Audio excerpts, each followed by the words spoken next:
Welcome to the EventsDemystified podcast, the CEO edition. Hi everyone, welcome to this live recording of the EventsDemystified podcast with two wonderful gentlemen, which I'm going to introduce here in a minute.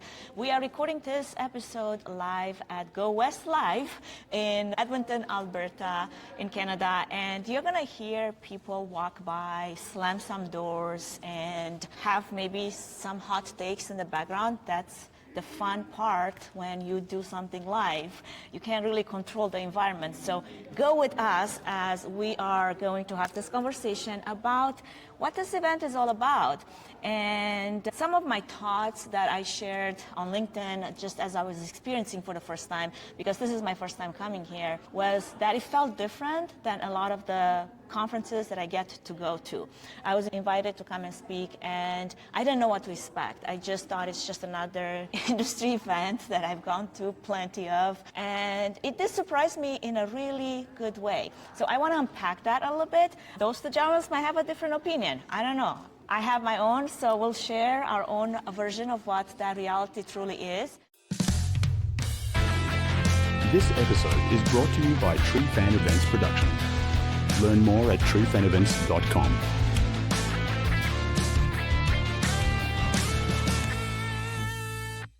As we're getting into this conversation, I would like to have you briefly introduce yourselves. Also spend a minute or two on what you actually did here. Why are you here? And then we can start our conversation from there. Arthur, would you go first? My name's Arthur Kerekes. I'm with Fusion Events. I am also an entrepreneur, so I have a few different businesses, one of which is bananacam.ai, which is an AI-powered photo activation, and also contentsidekick.ai, which is a content generation platform powered by AI. And why I'm here is I'm here as a speaker and a first-time participant and first-time attending this event, even though this is in my own country here. But Canada is quite a large country, separated by a lot of space, unlike the United States, where you can jump in your car and you can drive an hour and you're in the next state. Here, where I'm in Ontario, where I can drive 18 hours in one direction and still be in Ontario. So I've been stuck out east in Toronto, and it was really an honor to be invited out west. And I think that's one of the really cool things I'm taking away from this conference being in Edmonton, Alberta, which is a smaller city, is that they are extremely hungry for innovation and pushing forward. And as I have been absorbing this conference, I've had a few revelations about some of the things here. Revelations. I've had a few revelations. Some things that have really impressed me. I love it. And yeah, I'm excited to be here. Okay. How about you, Evan? Yeah. Yeah, thanks. So I'm Evan Babins. I'm an events and experiences producer, also from Toronto. I'm also here for the first time at Go West. Heard a lot about it, never actually was able to attend. And I'm also here as a speaker, so I spoke on the main stage on day one. I'm on a panel today. I did a breakout room, similar to sort of the three of us here today. And yeah, again, this has been eye-opening experience.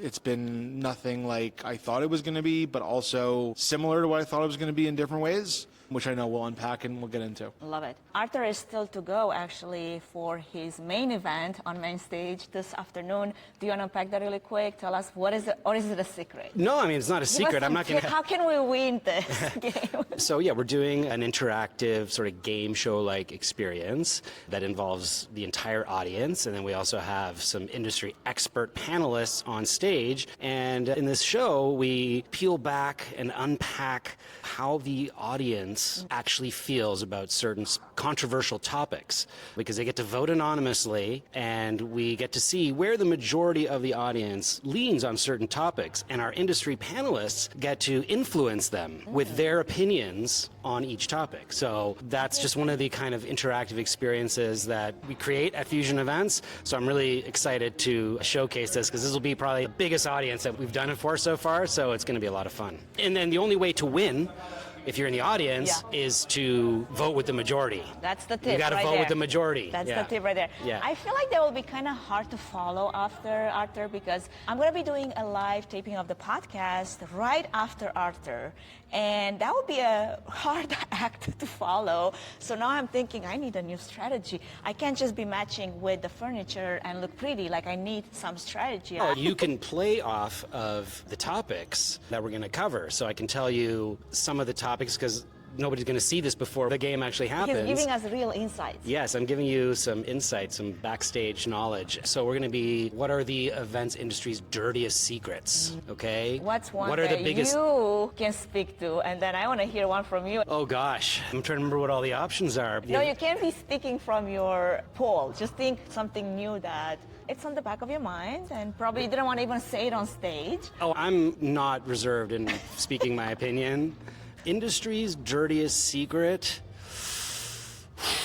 That's a tough one. I think you're kind of curious to see what the audience I really am curious to see. You know what? You're going to have to tune into the show to find out what those dirty little secrets are. I'm sorry, but Evan, yeah. do you feel like you have one that you were thinking about? I don't know if it's like a dirty little secret, but I think it's something that needs to be fixed or be made better. I'll classify it as that, and I think that comes back to the entire RFP process and compensation for RFPs, especially when you're doing creative involved. You look at a company like Fusion or like other creative agencies that are being asked and demanded by clients to work for 10, 20, 30 hours on an RFP, put creative in, put budgeting in, put all these pieces in. There's some real costs, there's some hard costs on that if you don't win the RFP, you don't win the business, You lost that's up in smoke. time, yeah. And you've lost it all. And I think there needs to be a shift, there needs to be a change. And so I think from the brand perspective and the client perspective, there needs to be a re-education of, may not be 100% of fees, but there should be an education in the industry of some form of compensation. If you're doing an RFP with no creative, totally get it, totally different. But if you're asking your partners and your vendors and suppliers for creative in an RFP, I think it needs to be compensated for. I would second that, not just in the RFP process, but also for speakers. All three of us have spoken at this event, and I feel like coming back to this particular event, Go West Live did a pretty good job to lay the rules out. And it's like, okay, if you're coming, this is the expectation. Also, this is how much we can pay for that or how much budget is, all of that. I felt like they were pretty straight up and forward with, this is the expectation, this is the budget, and being able to negotiate the things that we could do for that budget. Like, I end up doing more than maybe I wanted to sign up for because I told them, I'm here, so use me, right? Yes, I can do the keynote. Since you're paying my day rate, might as well use me for that. So I end up doing a workshop as well. And then the segment with the podcast is actually a sponsor segment, and it was something that I wanted to do at a live event anyway. So I'm like, this is a great opportunity. I'm definitely gonna pitch that and see what happens. But I love that they were open to those ideas. And I'm pretty sure that came probably through for you with this game show, which if you think about it, it's like you don't see that often at events. And same with you, Evan, with DJing during lunch. I haven't seen that at events before, right? Those are cool ideas that I feel like they were really open to and just go with it. So yes, on what you just said, those things need changing. But at the same time, I feel like I want to give credit to the conference, to organizers, Arlene, Nella, everyone that's behind the scenes, that they wanted to do things differently, as you said. This spirit of innovation, of not wanting to follow the same blueprint for events. What's your take on that? How do you feel like that came to be? My experience with this, what I'm witnessing is that speakers and content is that they take it seriously. I didn't apply to speak. They sought me out. And so that tells me that they're looking for new, fresh blood. They're looking for new ideas. You don't see the same speakers every year. So that is kind of a breath of fresh air. And because it's in Edmonton and it's a smaller city, but it does represent the entire Western Canada, which is quite large, including Vancouver, that they're bringing in international speakers, right? And not just sticking locally, because they want fresh ideas out. They want fresh inspiration, and the quality of the speakers has been very, very high. So that's one thing that I can definitely say. I think you probably have the same thoughts on that, Evan, because I love your presentation. I really thought that was different than some of the many presentations you see at those type of events. But another thing I wanted to highlight here is the formatting of how they formatted the agenda, right? Like, you had those short 20-minute keynotes, and then it gave opportunity for everyone to share their ideas, their expertise, which I thought it was really smart, versus being stuck in a 45-minute keynote that could be really good or it could be not so good, right? So how did you feel that went for you? I think for me, one of the biggest takeaways, which again was one of my surprises that I didn't know was going to happen and I didn't expect to happen, was the quality of the programming and the fact that other industry events, you have Keynote is taking place the same time as the trade show, and you have meals happening the same time as breakouts, and you're forcing people to choose one or the other, and they don't get to experience the entire thing. And I think they did a really, really good job here of having nothing competing with each other. The trade show is open day 2 in the morning. There's no content happening. You have main stage in the afternoon. Day 1 was morning, main stage, afternoon, breakouts. So I really think that a lot of other small and the big industry events really have a lot to learn from this event, and taking a page out of Go West playbook of not having people being able to do everything and not having to sacrifice, I want to go to this breakout, but also I want to eat lunch at the same time, and so what am I doing? And so I think they did a great job. Show floor, but I can't be in like you're a vendor in a booth, but you also want to hear the main stage keynote, but sometimes more often than not, trade show setup is happening during main stage content because you think that those people don't cross over. And so they did like huge props to the team here, to Arlene, Brent, Nella, and the whole crew that really thought about the schedule in a really meaningful way that allowed people to be able to choose what they want to do within certain areas, but also be able to experience everything without having to sacrifice what they want to do. No, those are great points. I would say, though, during the breakout sessions, I did want it to be in 2 places at once, and that actually happened during my session, where I had my session, but I also wanted to be in somebody else's session, and obviously that didn't happen. I would say from a technology point of view, what I would see that as an opportunity right there is maybe bringing in a partner like Vox or Snapside, any of the AI generative tools out there that can take notes in those workshops, so that if you missed one, you still get the takeaway, you still get the main ideas. And Voxo does a great job with their printout, the PDF that's ready to download for each one of those sessions. And then you can go back and review some of those things that you're like, I really wanted to know what Evan was doing in his workshop, and then I had to choose between you two. I'm like, I can't be in 2 places at once again. So from a technology point of view, I think that could be an improvement, but I definitely second everything you said. You're saying is they gave you FOMO. They you got totally gave me FOMO. You got some FOMO. 100%. So let's talk a little bit about networking and the connection. How did you feel like that went outside of the sessions, outside of the breakout session, all that? Yeah, so Arthur and I are both from Toronto. We don't get to come out here often from a personal perspective, I think.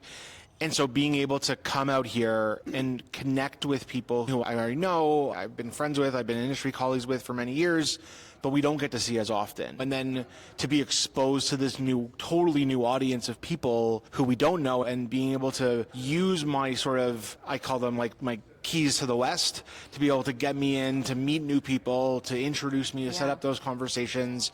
And then I can then take those and turn those into new connections and new relationships. Going to the same events in your own city or your own market year over year, we've got that on lockdown. We know the people, we know the players, we know everything. So for me, coming out here and being exposed to this new environment, this new audience, this new group of people who we don't normally get to see regularly has been really amazing. And really being able to meet and connect with new people outside of sessions, outside of the main stage, in like hallway conversations, has been really great.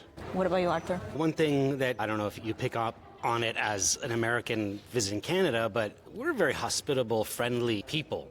So we're pretty easy to network with. We don't have this harsh exterior, not saying y'all do or anything, but it's just a different vibe up here, which is why, especially your audience, should really think about coming up north to Canada, because we have a lot of amazing suppliers. We have everything that you can access in the United States, we have, and plus a general spirit of forward-thinking, innovation. A 30% discount. And a 30% discount once you take that conversion rate into consideration.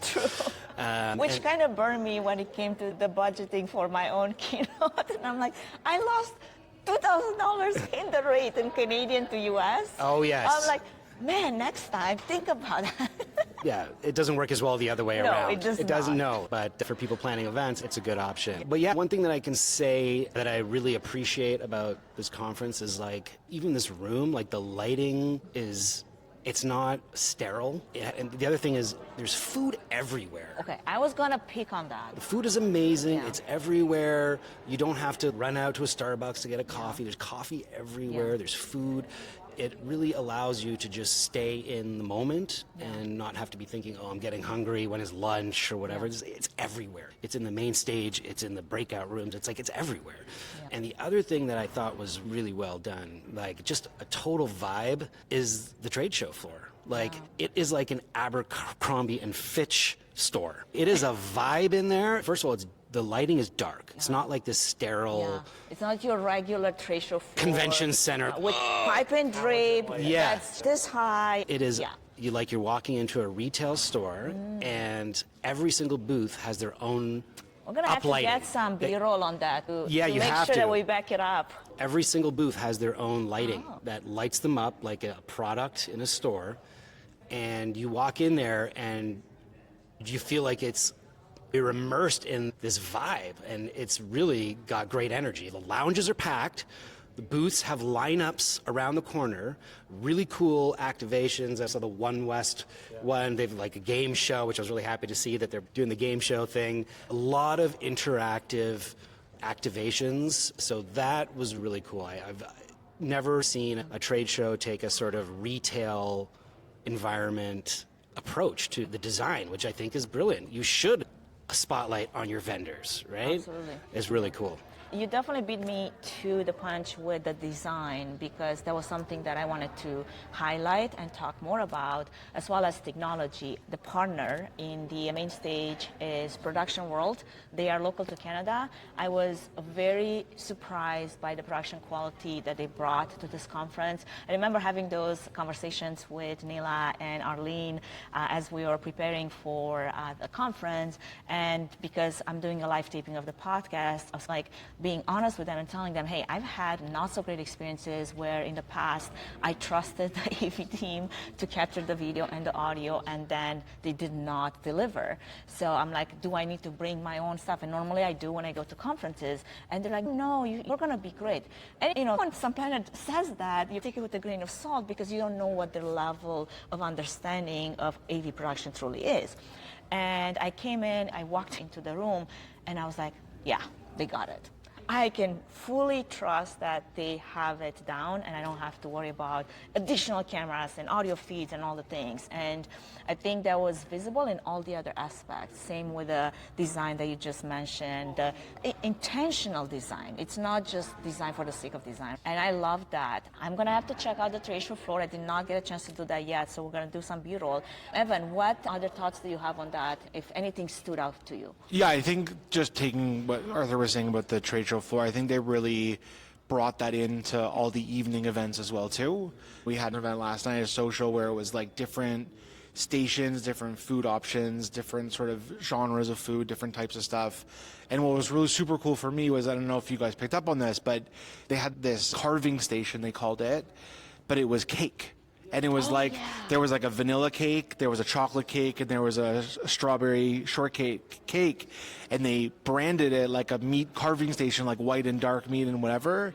And so playing off those things, but making it unique, making it different, making it memorable. We're living in the era of TikTok, and everything has to be instant gratification. And they really made it like Instagrammable. They made those moments where you had these different elements of activations that you can take a quick pic, post it, and get that reaction right away. And I think that was done intentionally. And like we said earlier, like the food has been like unbelievable. You get into some of these conference centers and convention centers, and the food is just like dry chicken, cold potatoes, and vegetables you don't want to eat. And everything fried. Everything. I'm always bringing my protein shake with me, because right, I'm but like you didn't what need am I it. going to eat here? But I felt like you didn't need that. So the chef here is really amazing. They were all about doing things different, going outside the box. Like for lunch yesterday, Sunday brunch was the theme. Yeah. And it was all Sunday brunch food. It was like mimosa bar and all the different things that you would think at a typical Sunday brunch, like with your family. And I feel like overall that's the vibe. This is like you're part of the family, you're part of the crew, you're part of the communal environment of like-minded people. It's not like the big 30,000 events that happen south of the border where you're just a number. If you're not a paid sponsor, if you're not a main stage keynote, you're really forgotten about. But I think here, like having the numbers they have here, I think it's about 600 people, you really feel like you're part of it. You really feel like they care about you, and the people who run it see you in the hall. They're like, hey, how was the last 20 minutes? What can we do for you? Can we help you with this? Can we help you with that? You would never get that at big events in the States, and even big events in Canada too. And so I think that's another piece that other events can take away is even if you have the massive shows, finding ways of making the audience feel like they're important and to make them feel like they're a real person and they're part of the family. This episode is brought to you by True Fan Events Production. We don't just produce events, we power them with AV, AI, and strategy. From bespoke AV production planning and management to AI workshops, courses, and keynotes, we help teams build smarter events and stronger businesses. Learn more at truefanevents.com. Arthur, let me go to you on the entertainment subject because I felt like they also did a really good job with their entertainment. Kind of unique and different and special. And because you're an entertainer yourself, I want to hear your hot takes on, did you feel like did it hit the mark? Did you feel like maybe it was too much? Like they had those fire dancers to open the show on the first day. And then there was like this whole segment, which I saw it in the Event Mobi, which is the event technology app they use for the mobile app. And I didn't get a chance to check it, but everything that was there on that agenda was the entertainment center. Did you get a chance to check it out? Not yet? But like just in general, speaking to the entertainment, I felt like it was rich and it was there and it was like this show vibe of like when you go to a show versus you just go to a conference. Yeah, one thing that I can... Oh, yes. So the one thing that I can comment on in terms of entertainment is that they've incorporated it really well throughout. Yeah. It doesn't feel slapped on. Yeah. Which is a lot of the times a problem with entertainment. It's a sort of a last-minute addition. It's okay, what do we have in our budget? Can we afford to? Oh, you can do it for free? Okay, you go ahead. But it doesn't feel like that from what I've seen. It feels intentional. It feels appropriate. I think the best entertainment that we're going to see has yet to come, where we're going to really move the needle and drive some metrics, and they're saving the best for last. But well done on the entertainment. And the other thing that I really am enjoying about this conference is actually this venue, I think, is really cool. It's super sustainability focused. You walk in, the whole venue is built on a hill. So you walk in and you go down the hill. It's much like that hotel in Asheville. I can't remember what it's called, but it's on the top of a hill, and you drive up to the lobby. It's on the top floor. You have a great view from any floor. But to go down to your room, you actually have to go down, which is just an unusual thing, right? Yeah. So this is the same here, where you enter on the top of the hill, and then you go down, and it's this beautiful, lush greenery. The gardeners are working on it. There's a waterfall inside the conference. There's solar panels that power the venue. There's readings of air quality all over the place. So really great venue. I was surprised. I was expecting like Edmonton Convention Center. Yeah. It'll be like a standard convention center, but really impressed. You should come to Edmonton and check it out. It's a cool spot. I actually took some pictures from the outside. I really love the design, like glass design. You really have this view of, what is that river? We don't know. We will have to Google it. Bad Canadian geography here from Canadians. But there's this river that flows downstream, and then you can see it from the convention center as you go down. Did you feel like the flow of having everything happen basically on different levels was okay? Was it a little hard to find around, or did you feel like it went with the theme? It didn't really bother much? For me, it was totally fine. When you go to a convention center in Las Vegas, it's a 3-hour walk from one event to the next. So this is totally... manageable, very manageable, I love it. Okay, as we're coming towards a wrap up here, I want to hear from both of you some of the things that you felt could be improved on, or maybe just a hot take that you have that you'd like to share, and something that you want to leave the audience with as they're thinking about West Canada, as they're thinking about Edmonton, which apparently on the map, Edmonton is the northern city before like the Arctic on the continental U.S., which I did not know, but... And neither did I. Here, thank you for that tidbit. And also can get cold here. Luckily, did not this time. Beautiful here. I was expecting, right? But it's been absolutely gorgeous. I've been hot Arthur with my jacket. Parka. I brought my parka because I thought Edmonton, it's going to be minus like 30 degrees Celsius, which I don't know what that is in Fahrenheit, but it's cold. It's really cold. It was wonderful. So anyway, going to the wrap up, hot take, and then anything that you feel like could be improved upon. The hottest take for me so far is the trade show, because I go to many trade shows and it's not uncommon to just see low energy people sitting in their booths on their phones, out there. I think is such an important part of the whole conference experience, and that we're trying to generate business. It's not just, oh, let's just go look around. We're trying to actually generate real business. So creating that environment that is a vibe. We have vibe coding. We have vibe marketing. We need vibe trade showing now, okay? Where we have to... We're trademarking them. But seriously, like, it's everybody is engaged and active, and I don't know if it's because, you know, I don't know if it's a geographic thing, I don't know if it's a Canada thing, or if it's just how Go West has selected their vendors or how they set it up, but everything just works really cohesively. There's the food in the trade show, you don't need to go anywhere, there's entertainment, there's lounges, there's education, and it just feels intimate, and it feels focused, and it feels like you can actually do some business there and not feel stale. You get in the mood, like, okay, I'm ready to meet some people. I'm ready to make some business. Shake some hands, yeah, kiss some babies. Yeah, exactly. Before we come back to you for what could be improved on, I want to hear you, Evan, on your hot take. So I think for me, the hot take is the people. I think to me, this is a great group of people, the production crew, to the stage managers, to the team organizing the event, but the attendees, the audience, the people that we were able to meet with and see and reconnect with has been really great for me. And I think that's what really makes the show, is like you could have the best LED video wall, the worst speakers on stage, it doesn't matter. It's those silent moments, it's the hallway conversations, it's you see somebody walking from the convention center to the hotel and you're like, oh, let me walk with you because we met an hour ago at your booth. It's those conversations, it's those pieces that really is the heartbeat of the show. Everyone else obviously comes in to build it and to create it and to keep it going.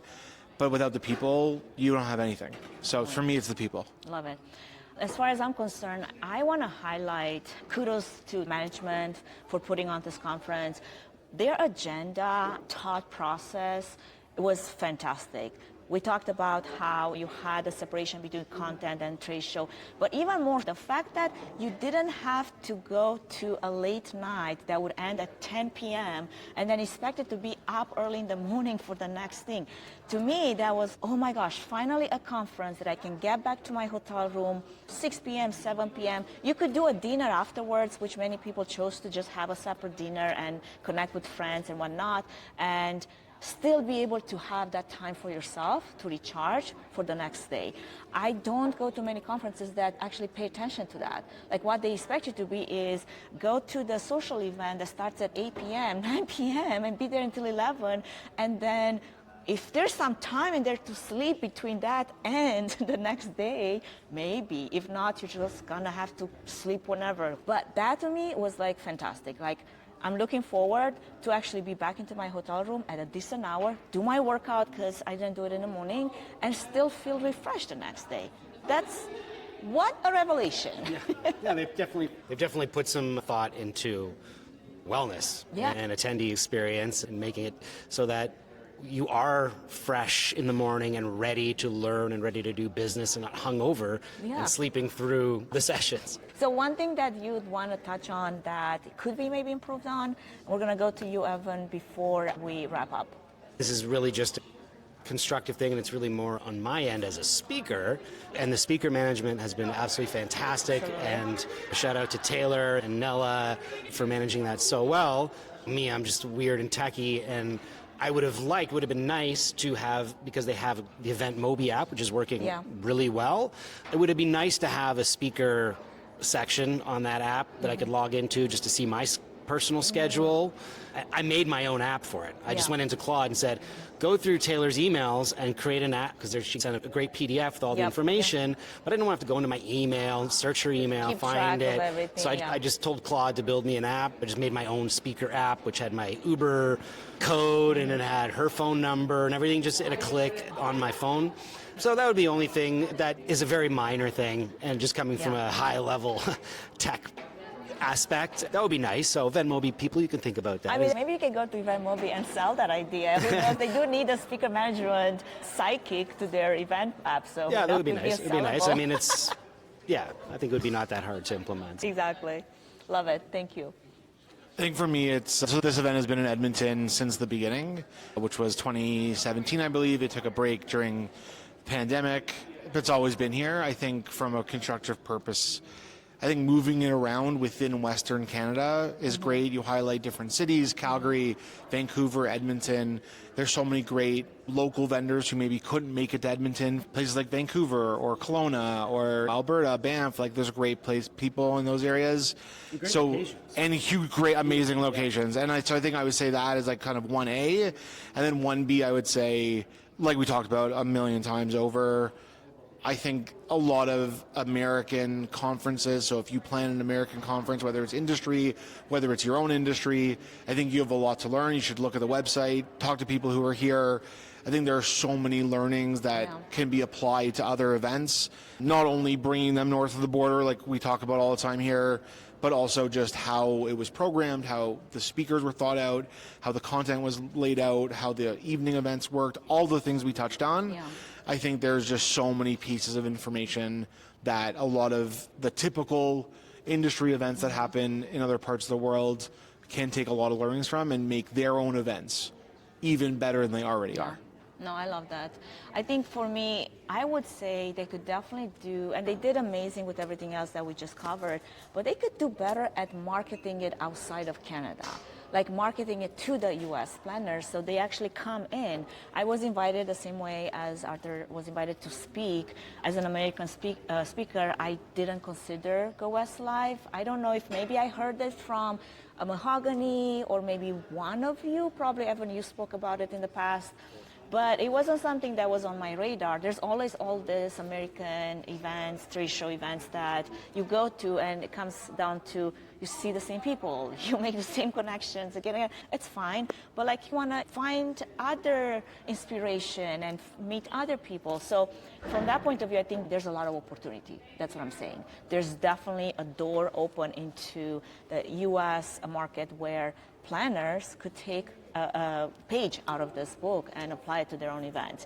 As we close here, where do you want our audience to connect with you, learn more about you? I know this entrepreneurial, serial AI technologist here always comes up with something new. And same with you, the AV production guru here.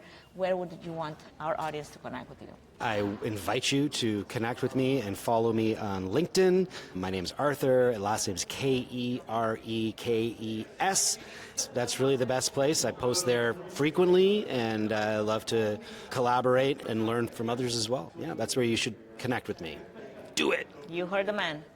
Evan? Yeah, same thing for me. LinkedIn's the best place. I post a lot of content there. But yeah, mainly I would say LinkedIn. And like I tell people all the time, I love having great conversations about events with great people who want to make a difference and who want to push the needle forward. And I think that's what we did. And yeah, I'm happy to connect with anybody and everybody whenever. Thank you so much, guys. Thank you for being open to have this conversation in this colorful space that also happened to be noisy at times.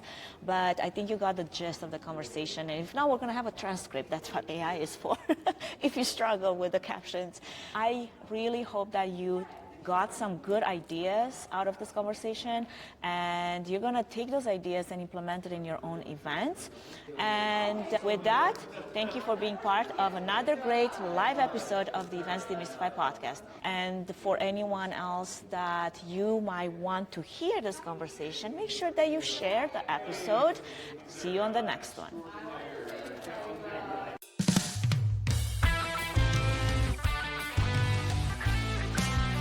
Thanks for tuning into the CEO edition of the Events Demystified podcast.